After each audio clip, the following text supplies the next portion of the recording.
Hi everyone, Wolf Branch Homestead. This beautiful spring day. You wouldn't know that it stormed last night and this morning. Birds are just singing, and I'm sure we'll hear the goats soon enough. I'm making my way down the road slowly to go let them out. But wanted to make a video and talk about our kitty cats. They're going to be turning 3 years old on Friday, May the 3rd. Coming up this week. And we've shown a little bit of them and talked about them before, but I wanted to talk a little more about their backstory. I tried to record this earlier and I kind of got long-winded with it, so we're gonna simplify it here and just tell you a little bit about how they came to be at the homestead. So those 3 years ago, my mother-in-law said, "Hey, there's a cat out here under the house." Went outside and saw this little tortoiseshell cat. Looked really tiny, like a kitten. And the cat had been hanging around a few days. He said, well, we can always take it out there, let it hang around the shop and get it fixed where it can stay out here and help us with rodent control, what have you. So I called around to 3 different vets and told them about this feral cat and tried to get a spay neuter appointment. I told them I wasn't sure which one it was because it was a feral cat roaming. And finally we got an appointment for months down the road. They were backed up because it was basically kitten season at the time. And so lots of spay neuter appointments and very, very busy. Well, the cat started to come out more. You could tell it was feral, very, very skittish of humans. All of the mannerisms fit right in there with a feral cat. Started to come out more, and I realized that this little tortoiseshell cat was very, very pregnant. So, to kind of cut to the chase, we ended up having to cancel the appointment. They said, oh, they could go through with it, but to put it lightly, there wouldn't be kittens at the end of it. Well, I had had years of experience working with animal shelters, vet clinics, volunteering before that. And one of my things that I was really involved with was the cat room. And so I was very much responsible for trying to help get cats adopted and talking to potential adopters, helping the cats socialize, things like that. And one of the things that I really got into at one of the shelters was working with feral cats. Had lots of experience with that, so I was very confident that once I brought her into an enclosed environment that I could work with her fine and make her into a good friend. We realized once we trapped her to make sure that she wasn't just giving birth outdoors and having something happen. We want to be responsible, and I was confident in finding homes for everybody, knowing that I could work with them, socialize them well very early on, being there with them from the beginning. We brought her and trapped her. Took her a while to get trapped, and she finally went in and realized that she was a kitten herself. She wasn't even an adult cat. She was a youngster, a kitten having kittens, basically. And with her still being kind of young, it was a little bit easier for me to work with her. So we got to a point where once she was through her stage of being in the crate, we had her in the crate just to help her calm down a little bit, have a safe space. When she finally had the roam of the room, we learned very quickly that she did enjoy pets, but she had a very specific area she wanted to sit when she wanted pets. So we had a lot of body language to work through and understanding this cat, getting to know her. She was very, very food motivated, being outside and being feral. I'm sure that meals were pretty hard to come by at some points. So she loved food, very vocal about it. Well, one evening I went to check on her, and she didn't come up when it was food time there in the room. She didn't come up to me when I had the food out. Well, they're on a tree behind us. All that rain has loosened some root systems up. So I went to check on her, and she was over in the crate, and she had one tiny little orange tabby baby already by her side, and she was in the process of giving birth again. So we helped. She actually allowed me to be over there. We had kind of, gotten close pretty fast. I was very happy with how she had progressed being in our care. Again, because she was younger, it was easier to work with her versus, a cat that's an adult. And she had some difficulty with the other babies, so we went through having 3 more babies. One of them I really had to get cleaned off. She was so busy cleaning the other one off and having another one that I had to help that one as she gave birth. Now, usually, you would advise not to be involved, but I really wanted to make sure they got the right start, that they were going to be okay. And because she had some difficulty, and she was such a small cat, because you could tell she was a kitten, but she was also very, very tiny. Well, she got through having her 4 babies, had a little bit of a gap, and I said, well, I guess she's done, she's had 4. That's a manageable number. Come back to check on her later, and there's 3 more. So we want to take a moment here to say I definitely encourage spaying and neutering. We were fully prepared and had her appointment to get her fixed, and we realized she was basically, oh, there goes the rain crow. The yellow-billed cuckoo was talking to us. That's the first time I've heard them this year. But we were very much prepared to get her spayed and do the right thing by her. And when realizing, that she was that far along, it just didn't seem right, and I was confident in helping them find homes. So she had her babies, and she did very well. For as tiny as she was, to have 7 babies, she was an excellent mother. We had a lot of learning to do together for her to feel confident in me helping her with the babies. And especially when they got to be more rambunctious and rowdy as they got their eyes open, she came to accept that. She was very much happy to have a babysitter. She would go sit up on the shelf in the sun and just relax. She got so calm about it. She was very nervous in the beginning, which I can understand. A new mama and a new environment. But she relaxed very quickly. Well, they grew up and they got to the point where, it was time to get weaned. And we had been trying to find homes. We'd had so many potential adoptions with them because, we did try to make sure that it wasn't just giving them away. We said, hey, small rehoming fee just to make sure they go to a good home. And we had a lot of people that were going to adopt them, and it fell through because it was right there in the middle of kitten season when there's just so many babies needing homes. Not only people giving them away in the paper and online, but just the local shelters being full. And a lot of people ended up finding kittens elsewhere. Well, luckily we had some friends of the family that picked out 2 sweet babies. And going back a little bit to the beginning here, when we first saw this cat showing up, I didn't know whether it was a male or female. When we realized we were going to let it hang around, just originally thinking it was going to be kind of like a barn cat, basically, I wanted to think of a name that didn't really have, male or female associated with it, not knowing what the cat was. And I walked past where we had eaten lunch that day. We had went into town and we got some pizza. And I said, well, that seems like a good, unique name. Let's do pizza. Hear a siren in the background there. So pizza kind of stuck with her. When she had the babies, basically all of them were named with themes to match her. The only one different was Runt. And Runt was very, very tiny. And it was a loving little name. We had so many nicknames for that baby. And absolutely just a gorgeous little cat. So Runt and Olive found new homes. They got adopted out together, which was amazing. I was so happy that they were going to a good home and that they were going to be loved and they got to be with each other because they had really clicked with each other from the time they were little.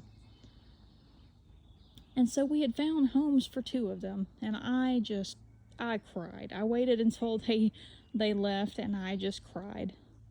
And we had been having so many problems with finding them homes. My husband, like, bless his heart, he came up and he said, let's just keep them.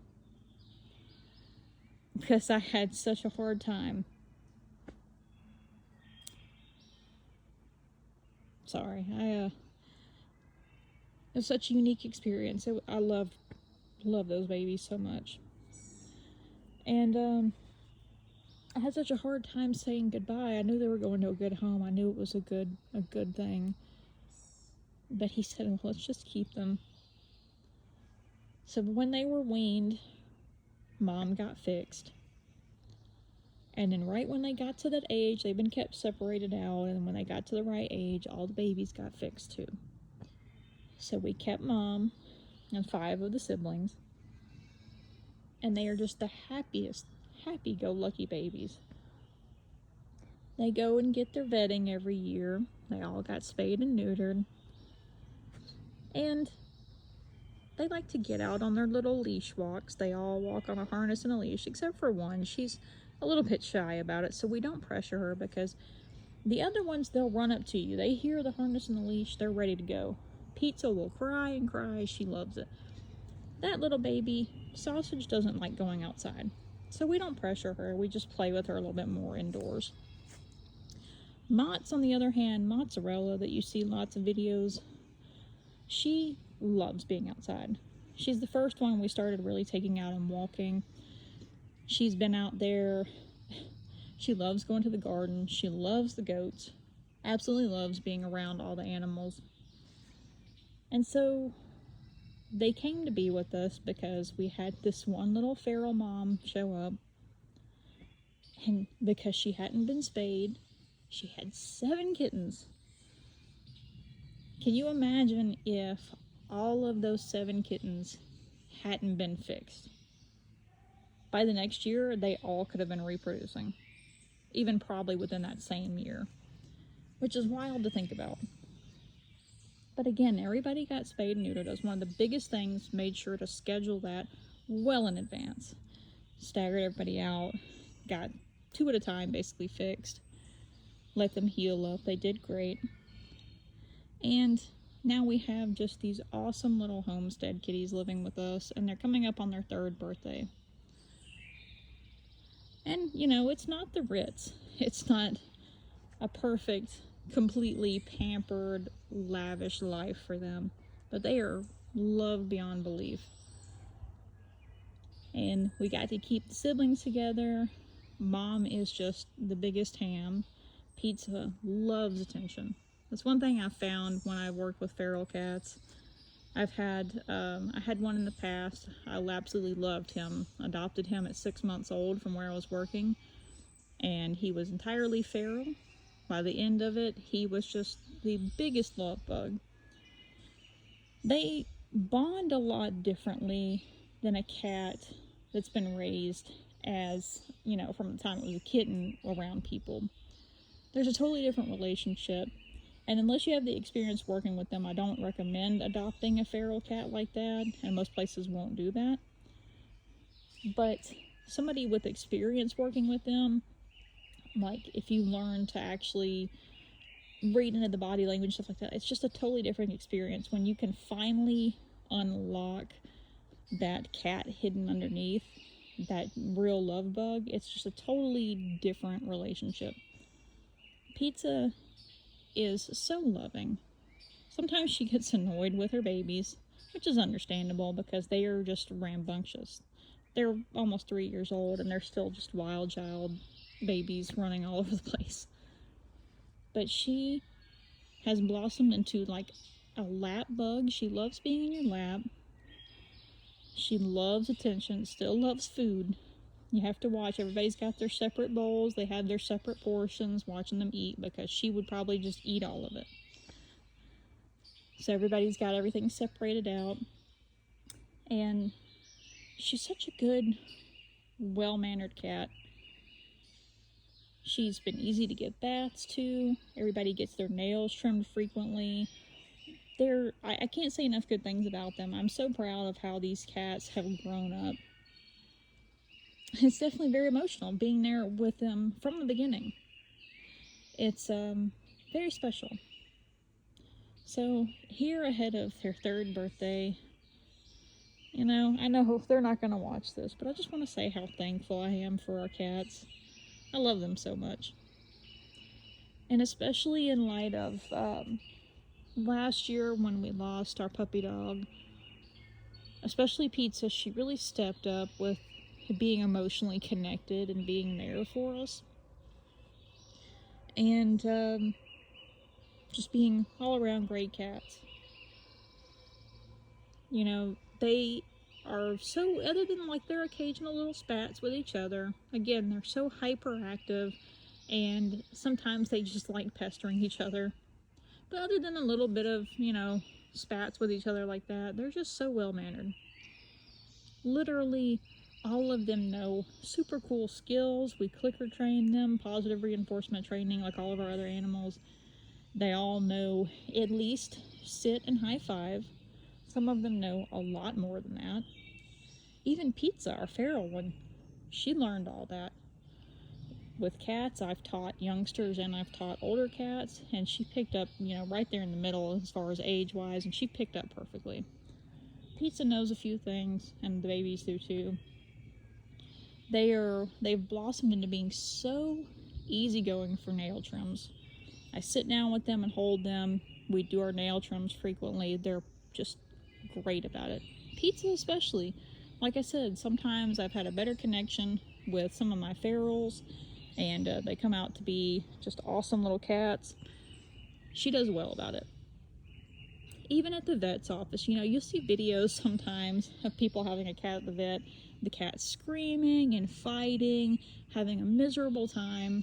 And one of the things about positive reinforcement training, you probably heard me mention this before, but I learned early on when I started looking into clicker training and stuff like that. I found the website of Sophia Yin. She was a veterinarian and animal behaviorist, and one of her things was trying to encourage better relationships between the patients and the veterinary staff, making it a better, positive, less stressful visit time for them going to the vet, trying to get it where it wasn't such a big deal, where the animal associated it with something positive. And that really stuck with me because a lot of their training is for the veterinary staff, but I took that to heart of trying to make sure that as a pet caretaker that I was also doing my part to make them have a good experience going to the vet. So these babies, like let's use the end of last year's example when they went for all their checkups, their shots and everything at the end of the year. We take them in their groups of 2, just so we have an easier to manage time. And we got compliments from the vet that was there that day. It wasn't our main vet, it was another lady. And we got compliments on how well behaved they were. And these cats have been raised with that positive reinforcement training. So when they go to the vet, there's no screaming, there's no fighting. It's very easygoing. The only thing we've ever had an issue with is one of them. We had some urinary issues. It's very unpleasant when they have to take a urine sample. So that's the only thing we've really heard some fussing about. Other than that, all the animals have done really well at the vet. We'll look over here for a moment. We've got a vehicle going by. But every time they go to the vet, we make it a positive experience. So a lot of the time when we did all of our positive reinforcement training, we're using treats and canned food. Well, for this, we get the little squeezable treats. That's kind of like the consistency of a soft baby food, basically. They have a little squeeze up treat and a little stick. And that's what we use at the vet's office. We'll take that, we'll give them some while they're in the crate. And then while they're having all their shots done, their examinations, we let them use that little stick and get some of the treat out of there so that they're sitting there calmly and getting a reward while they're being examined and getting their shots. And it makes it a great experience for them because they're getting a special reward they don't always get. And the vet's having an easier time where they're not having to fight with the cat to get everything done. The cat's not stressed out, having a miserable time. Everybody's coinciding pretty well, if that would be the right word for it. Everybody's getting along and things are moving along smoothly. And we know that not only for the animals' benefit, but for our veterinarians, it makes it an easier time too. So again, I can't say enough great things about these cats. They have just blossomed so beautifully. We're so extremely proud of them. And right after their birthday, surprise, their friend Yusuke is about to have his first birthday on Sunday the 5th. Mozzarella loves him. She loves the goats. And her buddy Yusuke is going to be a year old. That's another amazing thing. He's about to be a year old. He's such a good goat, so well behaved, literally so easy to do stuff with, and he knows his clicker training too. So all in all, we're just really thankful for all the animals, and we're so excited that they're having a third birthday. I know it's a ramble video. Hopefully whoever's kind of watched to this point, hopefully you considered some things. We'll look back over here this way, back in the woods, kind of out of the sun here. But hopefully in watching this, maybe you have pets of your own, and maybe it's made you think about some things as far as using rewards and positive training to make vet visits easier, to make nail trims easier. Maybe in somebody's mind it's put a note in there about fostering for young kittens, helping them blossom and make it up for adoption. That's one big thing we want to say. Definitely adopt, foster, volunteer.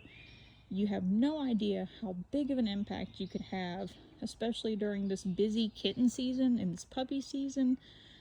It's very important. You would be so valuable in helping to be a foster. So consider learning about fostering pets. Volunteering with your shelter. As far as donations, there's some, we want to say when it comes to donating to the shelter, one of the biggest ways you can directly contribute is to see what supplies they are like in dire need of. Right now, puppy and kitten food are going to be big deals. Litter's always pretty important to the shelters, but just check and see what your shelter needs at this moment. Some of them will actually post on Facebook. They'll have a wish list on Chewy, something like that. So check and see what your shelter needs. If you can't foster anything, you can't adopt, but you want to help out. And adoption. This was a cat that we didn't go out and buy from a breeder. We didn't purposely breed her. We were responsible at the end to make sure we got them spayed and neutered and give them a good home and love them, be responsible with them. So she was basically, I wouldn't say rescued, maybe because it helped her and her kittens to thrive, but, we adopted her in basically. So definitely consider adopting your next pet. So many animals out there waiting for a good home. We're really happy to say that last year, right after we lost our healer, might be a deer behind me. Somebody's running in the woods there. We keep seeing the fox a lot lately. But last year, after we lost our healer, I saw one a few counties over, and he had been there from February all the way till like June or July. He had been at the shelter for quite a while. He had a very sad, kind of shy face, and we were so happy he finally found a home. There are a lot of cats and dogs at your local shelters and rescues that may have been there for quite a long time and been passed over. So definitely check if you're looking for another animal friend or you're looking to welcome one into your life. Check your local shelter or rescue. But again, at the end of all this, thank you for listening in with us, learning about the kitty cats and learning about our amazing little friends. We love them so very much. I can't believe, again, that they're about to be 3 years old. We'll definitely share, hopefully, some pictures and video with you of their little birthday and them getting their little cake that we make them. Quote, we basically just make them a little cake at home with some of their favorite snacks. So we'll show you that and see, you can see how their little birthday goes, and we always take their pictures every year. And again, hopefully in all of this, maybe, something was learned about your animal friends. But it is time now. We've rambled long enough. to go out and, sorry, always watchful around here, but go let our goat friends out for their walk. Definitely got to watch for snakes. We've started seeing snakes out. And then after that, to play with the kitty cats for a little while. Go let Miss Chicken have some fun. We did a live video with her the other day. She's going to love getting out there some more in all of this wet ground and looking for worms. And we hope you all have a wonderful day. We thank you for walking with us and listening in. And like we mentioned in our live stream with the chicken, apologies, we haven't been streaming the hummingbird feeder. It's been unfortunately very slow. Females are nesting, males are pretty busy. Like we said, they're probably out at all these native flowering plants. Lots blooming right now. So we don't have a lot of hummingbird activity, but we'll definitely give it a try. One major thing is because we do have a different phone now that we finally got a replacement. I can't use my tiny microphone anymore. So I'm going to have to save up and get a little tiny microphone again soon. But stay tuned. I might still try to do like some sound off ones and put the clock out there where we can have some time stamps. But stay tuned with us for trying a hummingbird stream in the future.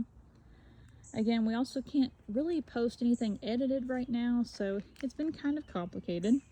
But we look forward to sharing more with you. And we thank you for watching with us, and stay tuned for more videos. Until our next live stream or video, take care for now and have a great day.